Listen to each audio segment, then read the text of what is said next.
If you haven't already, be sure to grab your free copy of my first two books, Frugalpreneur and Authorpreneur, by going to thesarahstjohn.com/free. That's THESARAHSTJOHN.com/free. Now on to the show.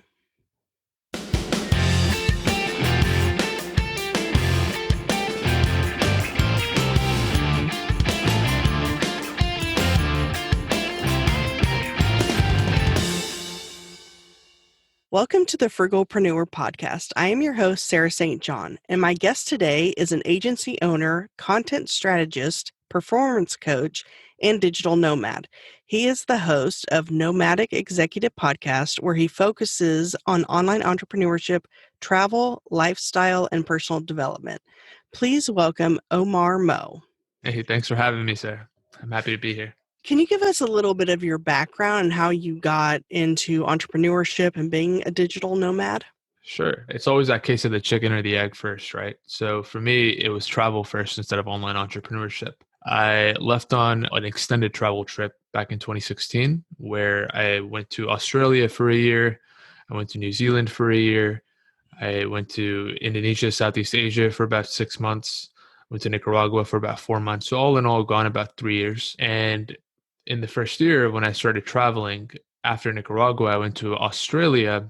And during that time, I met some people that were freelancing off their computer. Most of us at the hostels and things that I was staying at were all just working jobs in place at the location. And in Australia, they pay well, at least in American standards. In the scheme of things, they don't pay well at all. But comparatively, like coming from America, where the minimum wage is like $7.25, they pay incredibly well. So in-person jobs were running for like 25 an hour, but you'd have to do rigorous things like manual labor. You'd have to do all sorts of like different stuff like that, right? Just the restaurant jobs, bar jobs. And I had just gotten a degree in geology right before I left. So I was lucky that I was able to leverage my degree to get some decent jobs. Like I remember working as a road engineer for a little bit of time where they had me traveling all over Australia, just in a vehicle with a friend, and we just take road surveys and things like that. So that was an interesting job. So random jobs like that. But I realized those jobs were just incredibly annoying. I had to be somewhere at a certain time. I was exhausted by the end of the day. I was getting less of the travel that I wanted to do. So I met some people that were freelancing and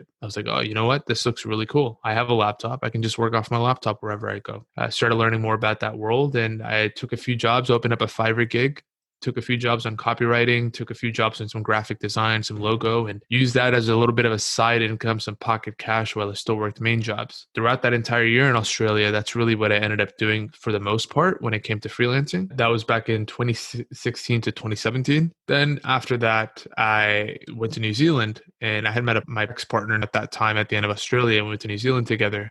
And I spent the year there and I looked more into video editing. So I took up video editing gigs and I kind of expanded my skill set. And honestly, before I left to go travel, I even wanted to be some sort of travel videographer, even though that didn't work out for me. But I enjoyed the whole video editing process and I enjoyed all that, you know. So I knew, so I used that and I leveraged that in New Zealand and it was fun. I had a good time, but I didn't make any serious money. I came back end of 2019. And right around then, I decided to take the whole online space seriously because I realized how much money people were making. So it just started off with people, peripherals, YouTubers making like some serious cash, kids in their 20s, 21, 22, making 20K a month, 30K a month, etc. So I was like, okay, this is possible. So how do I make this happen? I went down a couple different business models like drop shipping and things like that, all standard stuff that I think everyone starts off at, whatever they search how to make money online on Google, like everyone does when they want to first learn how to make money. And none of that stuff really resonated with me. It all seemed too cheap. It all seemed like I was trying to make quick cash. It all seemed like it wasn't legit. It can work for sure. And I've seen it work in spades. I remember the first product that I sold because I was doing product research. I wanted to sell women's lingerie. And I'm like, am I really passionate about selling women's lingerie? Probably not. Maybe I could make some money if I got this going, but it's not going to be fun. So got off drop shipping really quick. And then I started my podcast naturally. So I kept hearing Gary Vee say, start a podcast, make content. And I'm sure like most podcasters can relate to this story. End of 2019, I started my podcast and took off. I enjoyed it. That was the first and foremost thing. I never felt like creating content. I was always talking to incredibly interesting people. And now I've had people like Pat Flynn and Dan Locke and John Lee Dumas and all these people on my podcast. And it's been incredibly fun. Yeah. So I started creating content. And somewhere around that space, I was like, you know what? I'm learning a lot about this voice space and I can do this incredibly well. And this has been good. I know a lot more about this than a lot of people do. So somewhere around episode 40, I met a guy who's now my mentor. His name's Michael. And Michael, unbeknownst to me at that time, was one of those kids that was making 30K a month to 40K a month at 21 years old with his agency. That was a Facebook marketing agency. And I was like, how you doing it, man? And I want to learn more. And he gave me some ideas. And he had an in that space. All those YouTubers that I knew of back in 2017, he knew them all in person. So I got an in that space through him, started networking, started my agency back in December or November, actually. And now I've scaled to well over 6 figures in 5 months. Oh, wow. Just in Yeah, 5 months. just in 5 months. In Wow. fact, I would say a majority of it was done in 3 months. The Oh, first 2 months wow. were probably set up. And this month, actually, I've scaled so fast that I'm taking April to set systems and structures in place and bring on more hires and really make it more turnkey to kind of remove myself from the business, because scaling this fast also makes it very, very time consuming. Hence why I'm stuck in meetings all day today. So that's what it is. But well over 6 figures now. I think I just had a 12K month this month, and next month will be about the same. May I'm aiming 15, 16. Let's see. Oh, So wow. That's awesome. So is it just you or do you have a team? I have a team. Okay. It's me and I have 7 hires. Okay. Wow. And then how many clients do you have right now? Currently, I have 9 clients. One is about to fall off, and they're paying me anywhere from 15 to 2,500 a month. Okay, Yeah. awesome. So, as an agency owner, how do you go about finding your clients? That because I think that's one That's the of the easy big. part.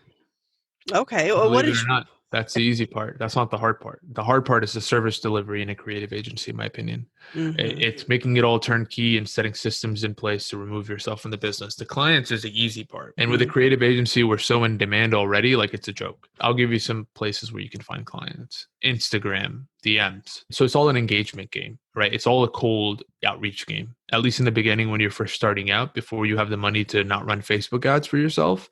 It's all a cold outreach game. More outreach, more clients, more sales. Cold email, LinkedIn automation, use LinkedIn. LinkedIn is a massive, great source. Instagram, going on blogs where it's like top 10 this or top 10 that, and search and grabbing those names, getting those emails and emailing them. Different lead sources work for different people, right? So mhm. a lead source that worked out for me pretty well was YouTubers. So I'd reach out to YouTubers and I grabbed the email, I cold emailed them, and I'd end up getting. So I always thought of it as a numbers game, right? So if I end up setting, and I automate all this isn't time intensive for me, and I have somebody on hire that automates all this for me. But if I know it's a numbers game, if I send out 1,000 emails, I'll probably get 100 to 200 or 150 meetings. And from that, I'll probably convert at a rate of, so let me do the math here really quick on my phone. I know with 50, I'll convert two. So at a rate of 2%, if I send 1,000 emails, I'll get on average 20 clients. That's awesome. Yeah, I found that LinkedIn definitely, and we had talked before we started recording about Clubhouse. I find that is. Clubhouse is fantastic, especially when I Mhm. was first starting out my business in December or November. In December, I got about 10K worth of retainers right from there. Oh, wow. Within the month, actually. So it's a fantastic place for business. And it's not only that, it's also a great place for referrals. Friends that I've made there have told other people, hey, my friend does this. And he was just happened to be in a room where someone mentioned something. He's like, I think you should check him out. I should get you two in touch. So that Mhm. just happened like 3 weeks ago. And I just signed that client yesterday. So Wow. things like that happen all the time. I think Mhm. Clubhouse is, if you're a new entrepreneur or you're just starting out and you want to find something to really grind your time on in terms of social media for the highest ROI, Clubhouse is it. So, what prompted you to just pick up and go and travel all over the place? So when I was younger, I used to never feel at place anywhere. I just had this thing where, like, if you look at I'm in my room right now, it's not decorated. I don't decorate my room. In fact, this white thing behind me was a pain. So I never decorate anywhere I go. I just never felt at home anywhere. And I knew I wanted some adventure because that was such a massive value for me. It was really high on my values that I have right now. It always has been spontaneity and adventure. I care about that more than anything else. And it's really the whole driving factor behind my business, to be honest. But 2016, I knew I had a chance, right? So I had a friend named Larry. He's a friend that I've had since I was like 18 that I met in college. And sometime around, I think he was like 22, 23, he had just gotten out of a relationship and decided to go to Australia for 6 months. And I had no idea this was a thing at the time. I didn't know Americans could just leave and dip out to a country like that and travel long term. Like, I always thought I was doomed for mini vacations for the rest of my life. And seeing him do that, something called a working holiday visa, which any American can get, and going out to a country like that was just incredible to see. And I was like, you know what? This is what I want to do. I don't know what I want to do in my life. I just got this degree and I hate geology. I don't know why I finished it. I guess I was trying to prove something to myself. And I was like, I want to do this. I think this sounds sick. And I really don't know what I want to do. So I think this is the best way to kind of find myself. And I had this cliche thing of like, I'm going to find myself by the end of this trip, and I think that's the biggest bull because everyone thinks, I would say at least 50 to 70% of travelers think they're going to find themselves when they go on this trip. And the way that they end up finding themselves is 100% different than what they thought before they left. There was some massive growth in those 3 years, either way, massive growth. And by the time I came back, I knew what I wanted to do. And ironically enough, it was exactly what I set out to do in the first place. It was to travel the world for a long, long time. Found out about the word digital nomad when I came back, and that was that. So basically, you went there with no job. You just freelanced to pay your bills and travel, doing a variety of things. So then when you came back to the United States, that's when you decided to start a podcast about being a digital nomad? Exactly. Okay. But I wouldn't consider myself a true digital nomad till then. And this is up to debate. Their community is so sticky, and I've never been a community kind of guy. But a digital nomad, hypothetically speaking, is someone that works completely off their laptop and always travels around. And at those 3 years, I never fully made income from my laptop. It was a mixture of working from my laptop and taking in-person jobs. To people, I guess in general, I guess the correct label for it would be backpacker or just or nomad, I guess. And what is the difference then between a digital nomad, an online entrepreneur, and a remote worker? Sure. An online entrepreneur is someone that's just trying to make money online in any way possible, whether that's an online business, it could be an agency. Online entrepreneur is kind of an umbrella term for anyone that is in business on digital. So you can be a digital nomad and be an online entrepreneur. You can be a digital nomad and be a freelancer. You can be a digital nomad and be someone that has a job that's a remote worker. So digital nomad is the umbrella term. Online entrepreneur is a specific subsect of digital nomads, but also doesn't have to be a digital nomad. It's anyone that does any sort of online business specifically. And a remote worker is someone that just works remotely. So a remote worker, it's all like mix and match terms, but a remote worker can also be an online entrepreneur. But generally, the people that you call remote workers are people that that have jobs already that have let them work remotely from home. After COVID and everything, with people working from home now more than ever before probably, and now new jobs even popping up where you can work from home. But some people probably lost their job during COVID and are looking for a way to work from home. So where is the best place to find remote or freelance work? As in an actual job? Well, it wouldn't have to be full-time, but just freelance. I know there's Fiverr. Something that I would suggest over everything else personally. I have a friend that has made over $1 million off of Fiverr. Oh, wow. So everyone thinks Fiverr is like these small gigs that you get here and there. Nah, like if you work your way and you hustle on it for the next 6 months, the income potential is massive. What were you doing on Fiverr? I was just doing small things and I never took it seriously. It was video editing. I did graphic logo design. I did audio editing. I did copywriting. I'm really good at copywriting. So that's one of my bigger skills. So I did a lot of copywriting stuff, but I took small gigs here and there, random things, but I never took it seriously. So I never went all in on it. Like if you want to make $1 million, you should. And I did Upwork as well. So that's another website that I think is great for freelancers. You just put up, or people put up gigs and you can apply to them, or people reach out to you to apply to their gigs. And basically you just set up an hourly rate or you set up a one-time payment and you're good to go from there. So with someone making $1 million on Fiverr, I'm assuming they aren't charging $5? The people that are charging $5 to $10 are number one, newbies that are just joined the platform and are trying to level themselves up on that platform. Or number two, people that are foreign and may not provide the best service for certain things like copywriting, for example. So those are people that are charging low prices. Americans like you and I can easily, when you're first starting out, price yourself lower so you can get a few gigs coming in. As that goes in, Fiverr has this, and I'm not the best person to talk to about this, by the way. Like I said, I didn't go all in, but from my understanding and from my friend Alex has told me, she said basically there's different levels of sellers, right? So when you first start off, you're a new seller. And then from there, there's a level 1 seller, a level 2 seller. And then from there, you have pro status. And when you have pro status, and I think that comes in within 6 to 12 months of really hustling, then that's where you can start raking up some serious cash. That's where people go out of their way to book your gigs and you're charging like anywhere from 100 to $200 per gig.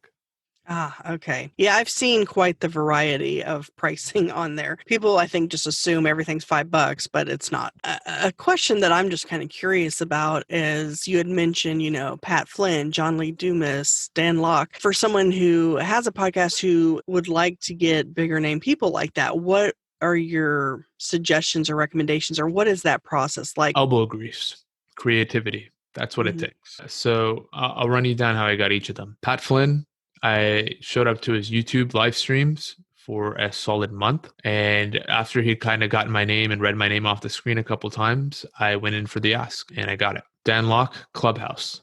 Mm. Went up on stage, made him laugh, and then I said, "Hey man, would you be a guest on my podcast?" Boom. John Lee Dumas, same thing. Actually, no, John Lee Dumas was a cold email. So I heard him say his email to somebody else, and then I reached out to him saying, "Hey, I know you have a book coming out, and I know you're on the podcasting circuit.